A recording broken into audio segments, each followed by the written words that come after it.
Okay, hey anyone out there, just wanted to kind of invite you in and hang out to talk about the movies. Kind of been watching through all the Friday the 13th movies and thought it might be fun to hang back and figure out what the whole franchise means to us. Anybody out there? Last call, I'm gonna head back inside in 3, 2... Okay, heading back in now. Okay, no stress, no worries. I always want this to be more of a discussion than me talking into the open air. Any idea or question we are going over is listed in the video description, so any question or all the questions can be copied for easy response. Comments are always open, but any engagement is really awesome, whether it's with me directly in those comments or in like videos, or you just want to share it with your friends, or even if it's just with yourself. It's what Friday the 13th means to every slasher fan and every camper out there. You're doomed.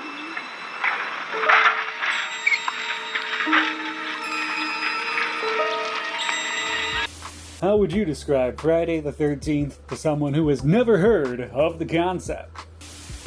Friday the 13th is, in the most vague terms, a movie franchise, and if you don't know what movies are, we did a whole video in this format on just that concept. Friday the 13th is specifically a horror movie franchise that was made in response to the success of John Carpenter's Halloween. Famously, the first movie was initially advertised as the most terrifying film ever made before it even had a script to draw in the money people in order to invest in the idea. The first movie takes as much from the Italian horror giallo genre as it does the first Halloween movie. The first Friday movie, which I don't particularly love, but have a huge appreciation for. Clearly, it did its job and spawned sequel after sequel, taking an immediate swerve in the second movie to entirely eliminate the mystery element present in the first movie to give us the franchise as we would ultimately know it in substance, while it would continue to shift in tone to do its best to stay relevant, ultimately giving us 4 or 5 periods in the franchise history. The series' original 4-movie run consisting of that first little movie, which stands by itself in regards to the structure and reveal. Then the series took its first big turn in the Living Jason trilogy, in which we follow the killer the series would truly be known for in Jason. We get 3 movies with Jason doing his shtick before the character was killed in the 4th movie titled The Final Chapter. It definitely was not. But The Final Chapter is also generally regarded as one of the better Friday the 13th movies and was more than successful enough for the producers to try and swerve again. Because the 5th and 6th movies focus on the character of Tommy Jarvis, who was introduced in the 4th movie, movie 4 overlaps with 5 and 6 to be its own little Tommy Jarvis trilogy that took a big swerve in Part 5 trying to give a twist reminiscent of Part 1 and failed miserably. So Part 6 also ends up being the first part in the zombie Jason era of Friday the 13th because the series' main draw is resurrected and this new revenant, Jason Voorhees, would be the only real recurring character going forward. Part 6 is a personal favorite, but Part 7 and 8 would continue to decline in popularity and sales, so producers would sell the character of Jason and not the Friday the 13th name, which is why the 9th, 10th, and 11th movies all use Jason in the title instead of Friday the 13th. The 9th movie also saw the original creators return for the first time and demand big changes, so the 9th movie and Jason Goes to Hell ends up being wildly different. The 10th movie, the one where they go to space, would be the lowest grossing in the series' history, but that was just a placeholder until the series could cross over with its biggest rival in the 11th feature Friday film, Freddy vs. Jason. And while Freddy vs. Jason was a huge success, the franchise went nowhere until the reboot was released in 2009. And combined plot elements from the first 3 movies. Since that 2009 reboot, the only official media we have gotten was the hugely popular video game that I never got to play and was shut down because of rights disputes, but a few fan productions like the trilogy of excellently made short movies have been released, starting with Never Hike Alone in 2017 that brings back characters and actors like Tommy Jarvis. That's otherwise about it. But good news, hopefully, is that there is a prequel series that is probably still in the works, simply titled Crystal Lake, due to release at some point. I would also be chastised for not mentioning the Friday the 13th television series that I have heard wonderful things about, but I haven't had the chance to really dive into yet, but definitely want to as soon as I get access to it. But the TV series also generally does not have a lot to do with the film franchise. Also, I marathoned all the Friday the 13th movies individually and will be talking about them in a little more depth in a video next Friday. But to summarize, describing Friday the 13th. It's a slasher horror franchise about a pretty hard-to-kill dude in a hockey mask slashing his way through victims that runs a single movie short of having 13 installments, and I have always found that intensely frustrating for some reason.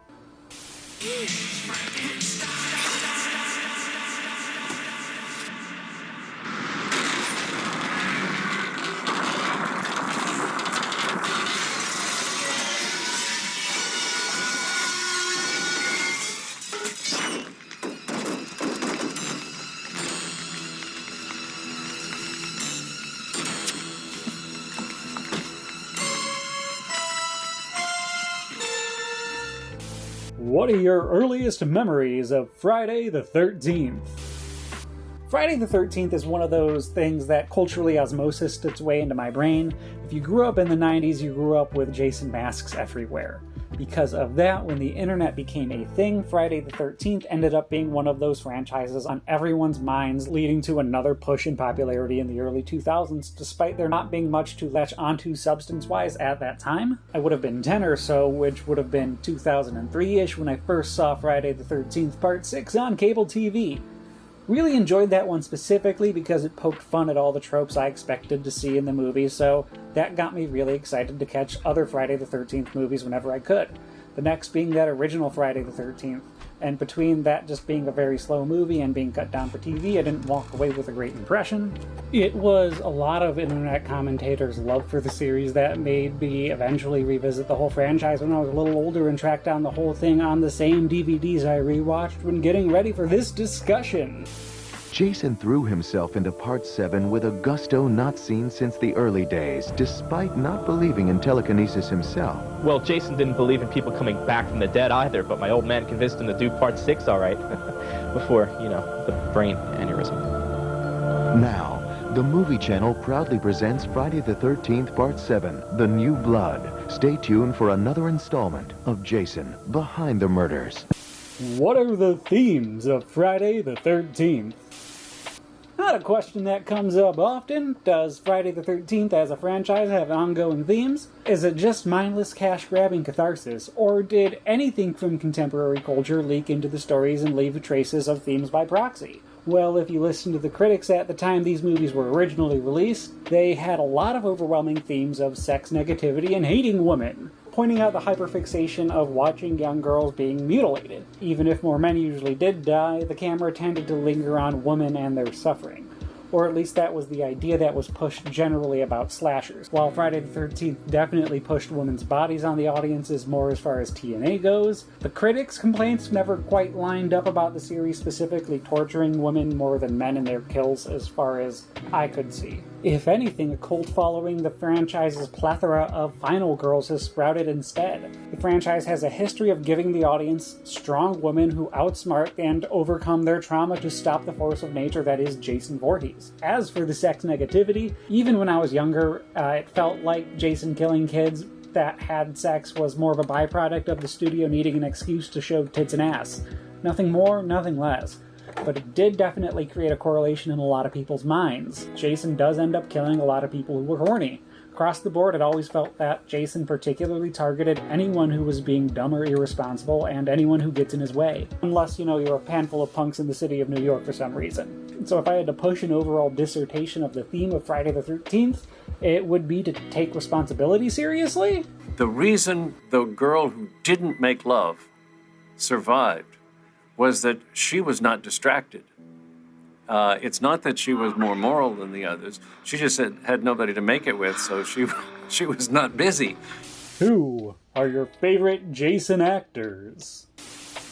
Unlike franchises that would rely on a specific actor to bring a character to life like A Nightmare on Elm Street, because the character of Jason Voorhees largely relies on looking big, walking briskly, throwing people around, and wearing a trademarkable hockey mask, the studio has had a variety of actors in the role. Not that specific actors do not bring a whole lot of nuance to the role, whether it's Kane Hodder's stunt background or Ken Kurtzinger's deep emotional eyes. Some actors opted to avoid the rest of the cast as some sort of method acting or just didn't vibe with everyone else. There are also a wide variety of child actors who would play Jason, most of which are very brief jump scares though, so I don't have much to express one way or another. The kids did a great job of jumping out of the water and looking creepy. But if you ask me to pick one Jason actor I appreciate specifically for what they brought to the role, it would have to be Derek Mears and his version of the Voorhees golden child from 2009's Friday the 13th remake. Mears not only grew up knowing the character, he has a specific appreciation as Derek grew up with alopecia, a disease that effectively made Mears completely bald and not looking too dissimilar from how Jason was portrayed, especially in that first movie. His love for the character definitely shines through, and his Jason is legitimately scary, being more of a feral hunter and a survivalist more than a zombie, and it works in that adaptation. When full moons rule the evening sky, Camp Crystal Lake begins to die. With young and able counselors slain, there's just one boy that will remain. His name is Jason, and these are his days. It's Friday the 13th on USA. Can Jason teleport? Okay, if you are unaware and somehow you got to me before film theory or dead meat, there is a big theory that in the movies, especially after he is brought back from the dead, Jason can teleport. There are more than a few instances where someone is moving at full speed to get away from Jason, who usually spends his time walking, and when the victims turn their heads for an instant, Jason shows up for a jump scare and a murder. Do I think Jason was intended to have the ability to teleport? Sure do not. I do believe it looks really cool and intimidating to have Jason slowly walking instead of sprinting. Jump scares are an easy trick for a quick thrill, and that editing in the Friday the 13th movies is generally unpolished on a technical level, leading to a lot of just not caring whether or not it makes sense continuity-wise over the scene looking cool and scary. But guess what? In the video game that shut down that I never got to play, yeah, specifically could teleport as a game mechanic there, both as a balancing measure and as a nod to this theory.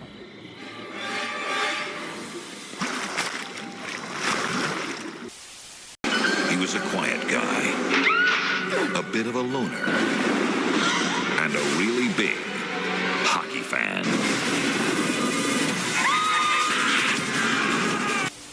How would you introduce someone to Friday the 13th?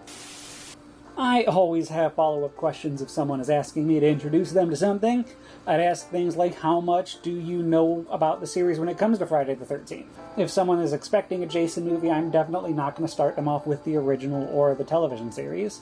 I would probably suggest Part 6, Jason Lives, if we were talking to someone who is a little more cynical on horror and slasher movies. It's both technically polished and pokes fun at itself in a way that doesn't distract from that core Friday the 13th experience. It continues to stand out as the one movie that doesn't take itself as seriously and plays with its tone in a way that might still draw interest. Someone who is a little more earnest about their horror and is really up for giving the series a chance should probably start with Part 2. It's everything the original is, but a little more polished, and the real start of the Friday the 13th series as we would know it. I wouldn't go so far as to say any movie should be skipped in their entirety. Even the movies that stand out as not being the best examples of Friday the 13th have value in what they do bring. The original Friday the 13th started the franchise for a reason. Part 5 is absolutely weird as hell, and same with Jason Goes to Hell. Hell, even the remake is not a bad distillation of the franchise. If someone said to pick a single movie to represent Friday the 13th, or had time for just one movie, it's not the worst choice. Got a death curse! Monday night, a Halloween treat. We're all going back to summer camp. We weren't doing anything, we were just messing. The horror begins when City TV presents Friday the 13th, Halloween night. How do you feel Friday the 13th has influenced culture? Before I had seen a single movie, I was making Jason Voorhees paper cutout masks on my own volition in art class in grade school. Associating hockey masks with horror and spoopy season was ingrained in me before I had proper exposure, and that says a lot. In the immediate, after the first movie was released, its low budget and high returns started a boom of similar slasher movies. Friday the 13th proved that imitating Halloween was successful, so why not imitate Friday the 13th? Horror in the 80s was defined by the slasher genre, and its regularity, so much so that the 90s ended up being defined by poking fun at the genre that Friday the 13th made such a staple. Jason Voorhees gets matched with rival slasher Leatherface from the Texas Chainsaw Massacre in parodies and references so often that people confuse Jason as the guy who kills people with a chainsaw, a weapon I don't think he has used once to this day. 2024's In a Violent Nature is a slasher that solely follows a legally distinct Jason-like character in a way not dissimilar to Rosencrantz and Guildenstern are dead to great effect.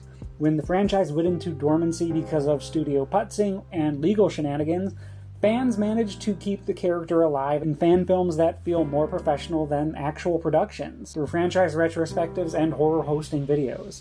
The Friday the 13th franchise has managed to remain culturally relevant and active in spite of the rights holders for far longer than other franchises that have gone into similar limbos. Something has to be culturally relevant to get as many highly produced fan films as Jason and Friday the 13th.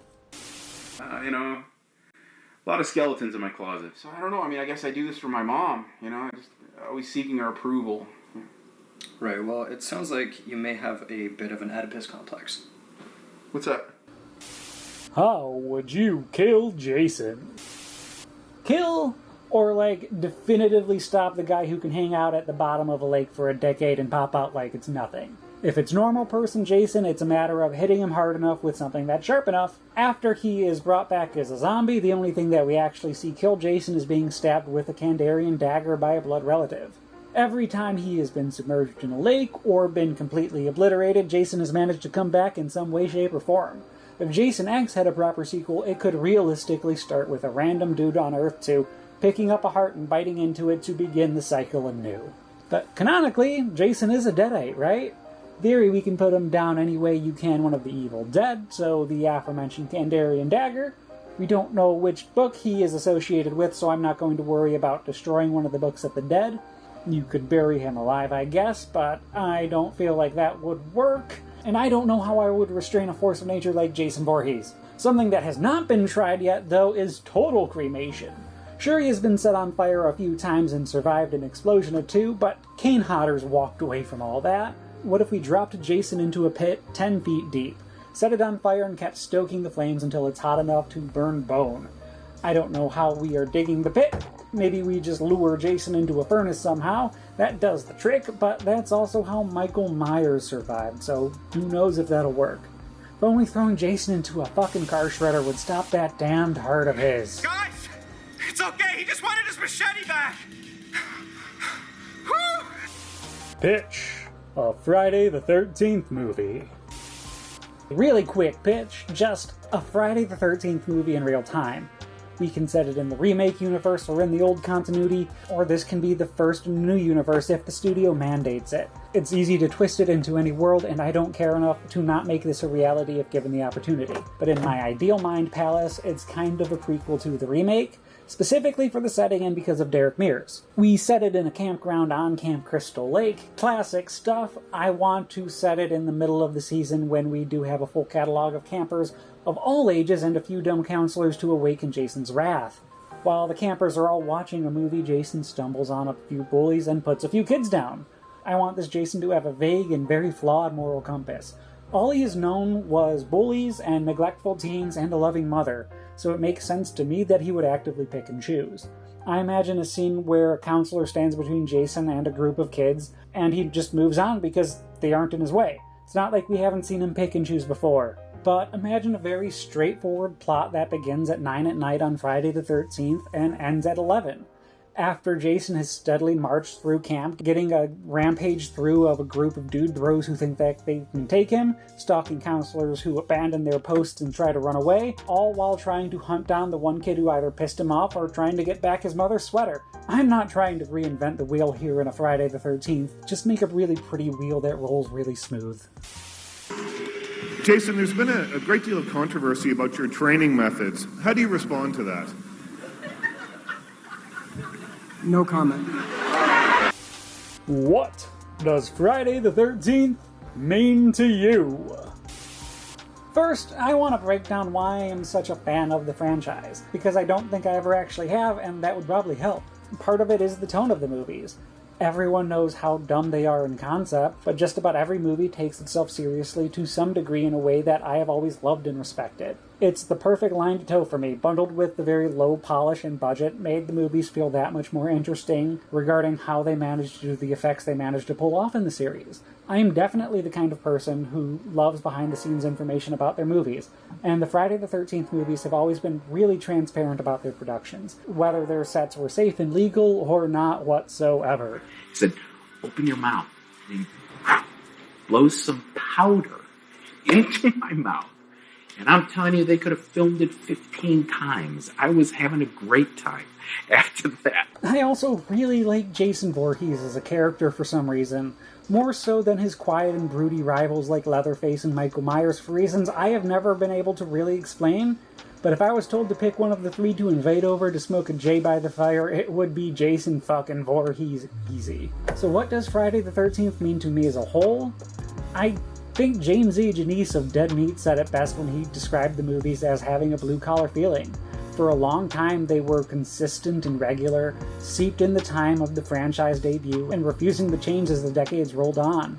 Or when change was tried, it was met with so much resistance for a variety of reasons that the series immediately reverted back to the status quo. Friday the 13th never really tried to hide what it is. A machine made for murdering teenagers in intense situations and making an absurd amount of money on a minuscule budget. I have always appreciated that the movies are so straightforward in their collective premise. It makes for quick catharsis when watching a movie singularly, and a really fun train wreck to consume as an entire series. The problem with Halloween is that it had socially redeeming value. There was a reason that Michael Myers was killing all those teenagers. In Friday the 13th, we don't even know who's really doing the killing till the very end, and it's not who we think it is, and the reason is kind of lame. So that is what Friday the 13th means to me. What about you? Genuinely, I believe how you view the property is important, and I want to know what specifically about Friday the 13th does it for you. If it does anything for you at all. And it really doesn't have to. How many people out there actually started with the original Friday the 13th? I doubt it's many, but that's not data anyone has really compiled as far as I know. But other than that, you can see the runtime and we are wrapping up, so I'm going to step out while the upcoming episodes run really quick. Upcoming episodes on A Nightmare on Elm Street, the MCU, Phase 1, Doctor Who, The First Doctor, Godzilla, the Showa Era, Samurai Jack. Okay, one more time for the people who've been hiding in the woods the whole time. Putting together something to talk about the actual Friday the 13th movies a little more in depth next week if that is of interest. Then we are doubling down this month and also discussing the Nightmare on Elm Street franchise in a similar capacity. But that's all I've got. Go out there and be a good person. Don't be the kid that made Jason into what he is today.